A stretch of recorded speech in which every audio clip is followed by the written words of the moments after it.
Shalom. First and foremost, I want to say Kahala Yahweh, wa Yahweh Shai, Bahashim Ukwa Kodash. Double honors to the apostles and the elders of Great Millstone, and salutations to the elect pushing this word in truth and sincerity across the four corners of the earth. Today I want to talk about women, and I'm going to entitle this video, well, I don't know exactly what I'm going to entitle the video yet. I'll come up with that at the end of this video, but basically I want to talk about, having a woman, when you're having a woman in general, but specifically having a woman in this truth, especially if you're a brother who doesn't have a woman, and maybe you're burning and you're looking for one. I'm not saying don't have a woman in the truth, but be very, very cautious. One thing that I learned the hard way, obviously, is that having a woman when you're in this truth can be very detrimental to your faith if you're not grounded in this truth, in this work. Because at the end of the day, this is our first woman, all right? The law, statute, and commandments, okay, of Yahweh Bashim Yahweh Shai, Sophia, she's our first woman, all right? She's our only woman, really. All these other women, any woman outside the truth is really, like Apostle Har said it best, and he got right to the point, but they're really just playthings. The scriptures say to occupy thyself until Yahweh Shai comes. So keep going to work. Some brothers play sports and work out, and if you're doing that, do that. If you have a woman, one, no point of having more than one woman, but if you have a woman, especially in this society, if you have a woman, that's another way of, you would think that's another way of occupying yourself. But, having a woman in this truth will really drag you, will really test your faith. In other words, it'll test your faith, right? So, I'm going to read one scripture. It'll be Sirach chapter 26.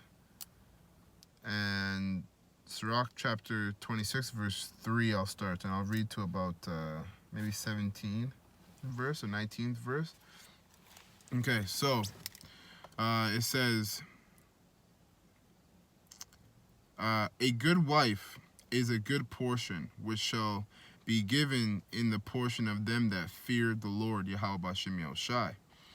And that's going to come to us in the kingdom, man. Like, the wives that we have now, if you brothers have women in the truth, the women that you have right now, or you have women while you're in the truth, the women that you have right now, yeah, they be a little, they're really not righteous. There's no woman that's righteous. But you do have women that are less wicked than other women, but they're still wicked, right? And, some brothers in this truth have women that are just less wicked than other women that are in the world.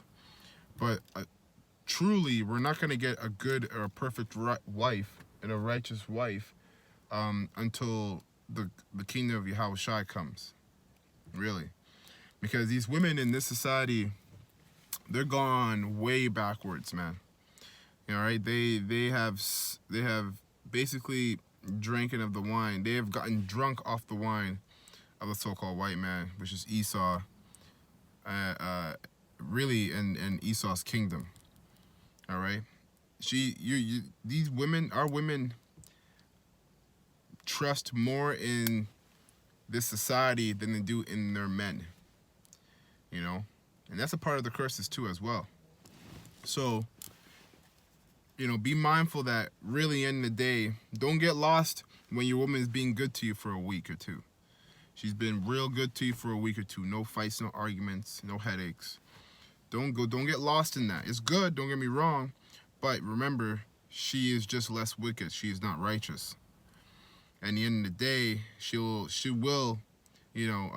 go back to her natural state, which the natural state of our women in this society is wickedness. At the end of the day, I'm gonna read it.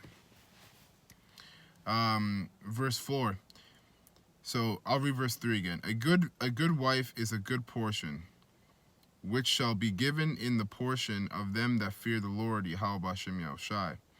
Whether a man be rich or poor, if he have a good mind towards the Lord Yahweh Bashem Yahushai, he shall at all times rejoice with a cheerful countenance.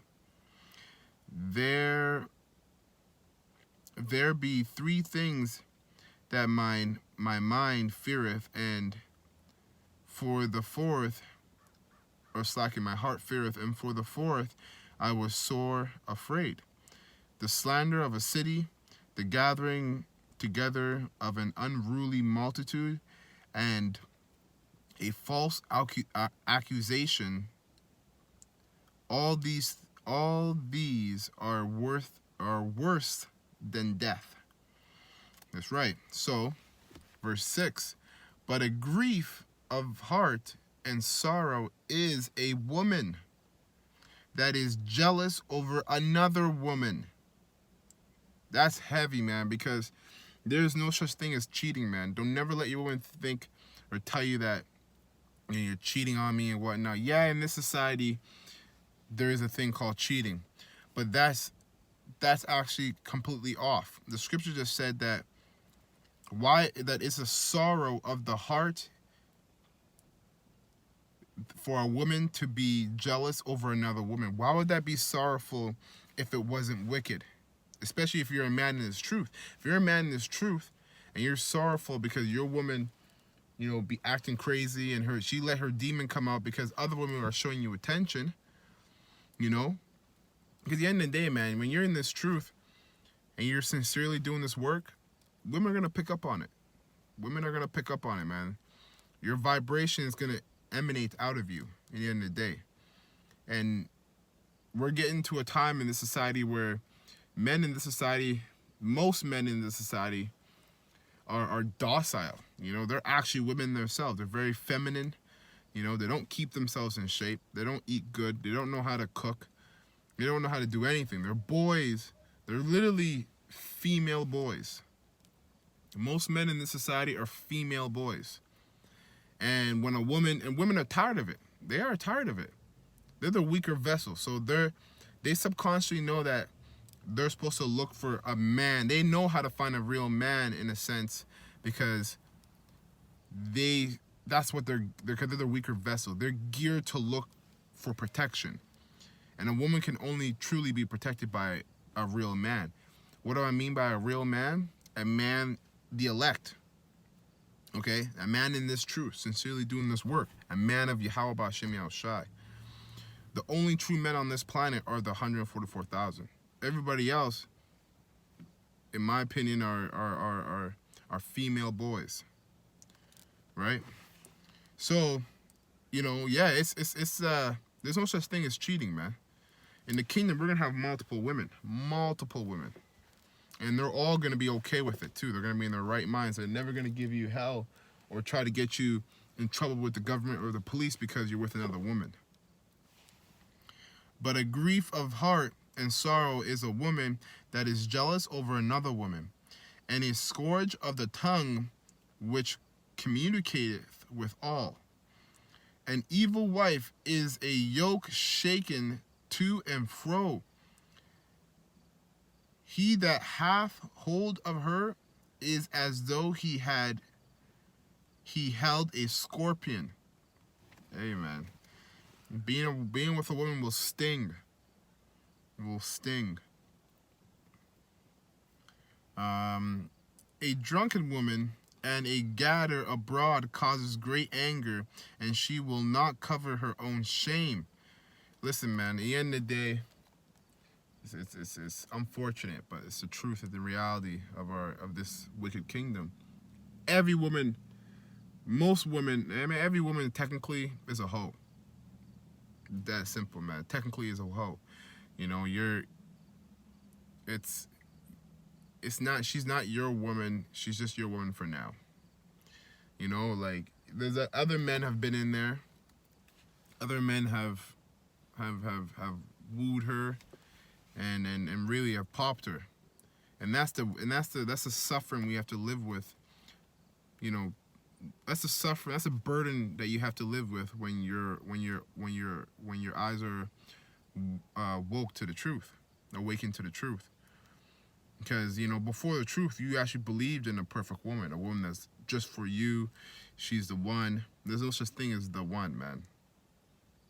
There's the many, but there's no such thing as the one.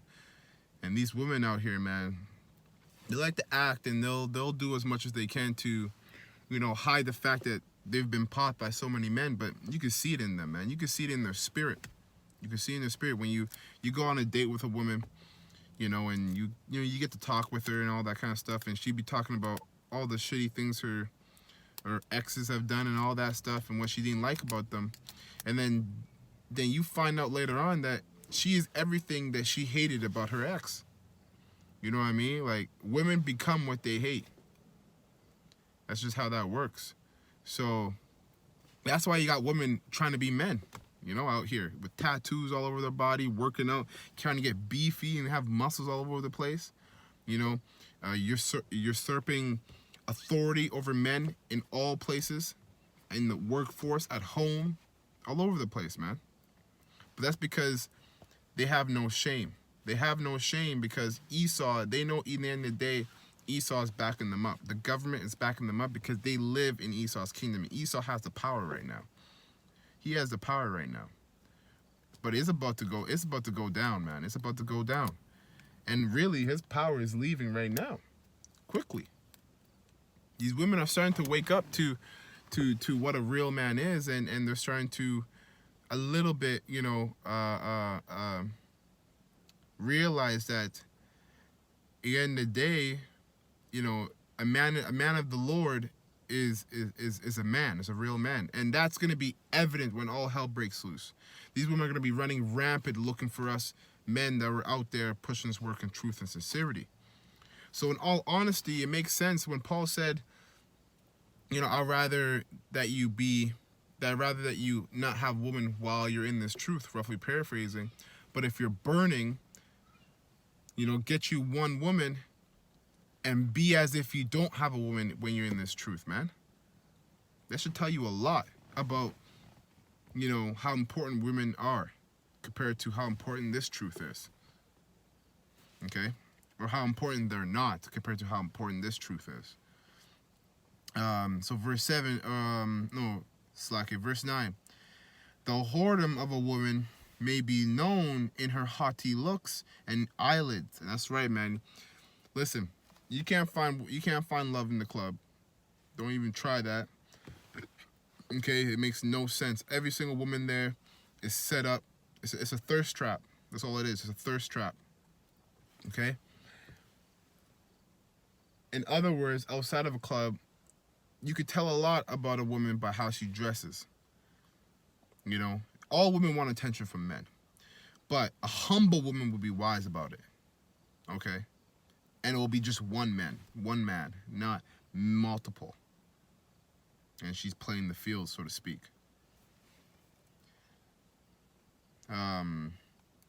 Verse 10, if thy daughter be shameless, keep her in straitly, lest she abuse herself through over much liberty. And you all know what that's talking about. Getting popped by 10, 15 different men. Watch over an impudent eye, and marvel not if she trespass against thee. See? Don't be surprised when. That's why I said earlier, man. If your woman is good to you for a week or two, don't get lost in that. It's good. Enjoy that, but don't get lost in that, because she's gonna go back to her natural state. Her natural state is wickedness. Point blank, simple. Period. Because her spirit vibrates off of this society, off this kingdom. All right, and Esau's kingdom is wicked, so she's gonna be wicked by default. She's a weaker vessel. That's why Satan, the snake, went to Eve first instead of Adam. He went to Eve to convince Adam, because at the end of the day, Eve is the weaker vessel. Women are the weaker vessel. Okay, so they're more susceptible to their environment than men are. And this environment we live in is wicked as all hell. So how much more are these women, man? Just like children. Okay, watch over an impudent eye, and marvel not if she trespass against thee.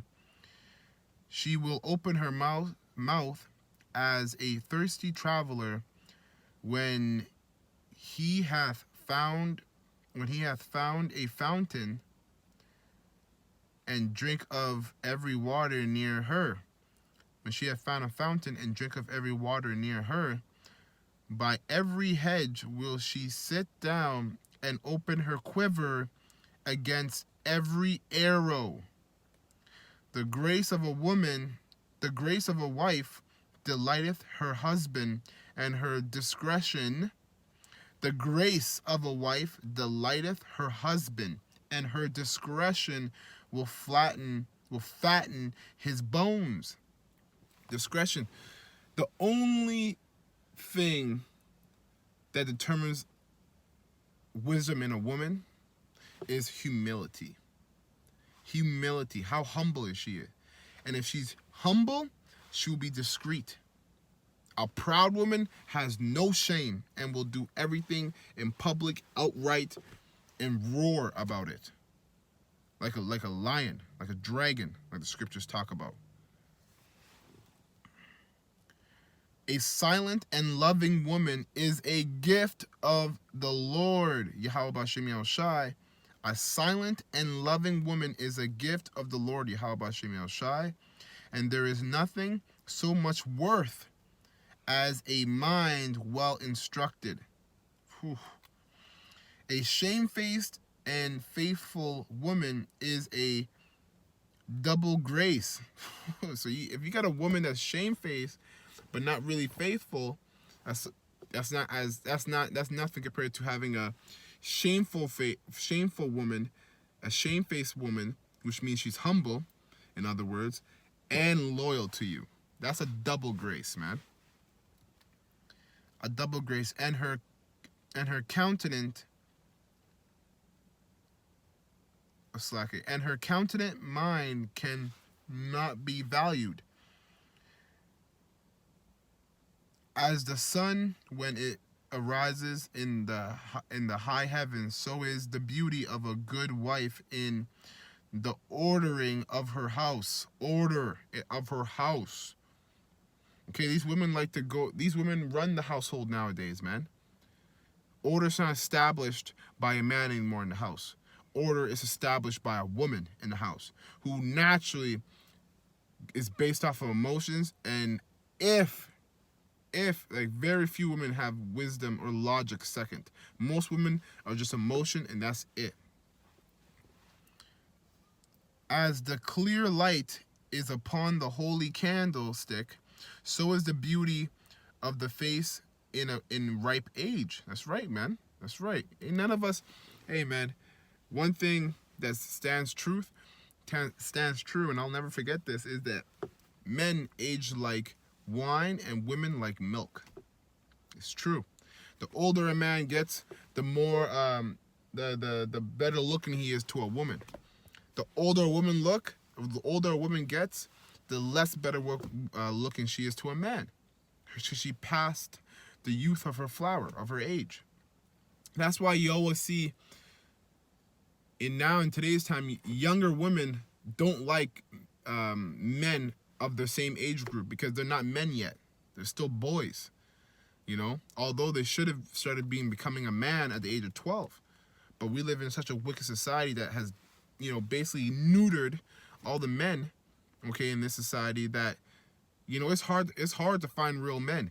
That's why women of a younger age are more susceptible to being with a man that's older, okay? Or they like to be with a man that's older. And older men like to be with younger women. You know, if you're 45 years old, man, it's not a lot to look at. There's not a lot to be impressed by when it comes to women at 45. Depending where you are and whatnot, but even the good-looking women at 45 have been used up and ran through. You know, they've been already abused. Their quiver, so to speak, has been abused, stretched out, and all that. You know, as a man, you like that. You like that stuff. You like that tighter, more fit woman. You don't want something that's used up. And that's the truth, man. So it says, I'll read that one more time. As the clear light is upon the holy candlestick, so is the beauty of her face in ripe age. As the golden pillars are upon the sockets of silver, so are the fair feet with a constant heart. My son, keep the flower of thine age sound, and give not thy strength to strangers. It's talking about women too, men and women, man. Be cautious of your surroundings at all times, because at the end of the day, we are sheep among wolves. That includes women and Esau, the other nations, and 2/3 of Israel. They're all wolves, while we are the men that are sincerely doing this work. We are the sheep. Okay? So anyways, that's it for my video. Hope it was edifying. With that, I'm going to say Kahala Yahweh, Wa Yahweh Shai, Bahashim Mukha Kadash. Double honors to the apostles and the elders of Great Millstone, and salutations to the elders, or salutations to the elect, pushing this word in truth and sincerity across the four corners of the earth. Death and destruction to this wicked kingdom, 2/3 of Israel and Esau as well. Remember to beware of having a woman if you don't have one, and if you do have one, still beware. With that, I'm going to say Shalom.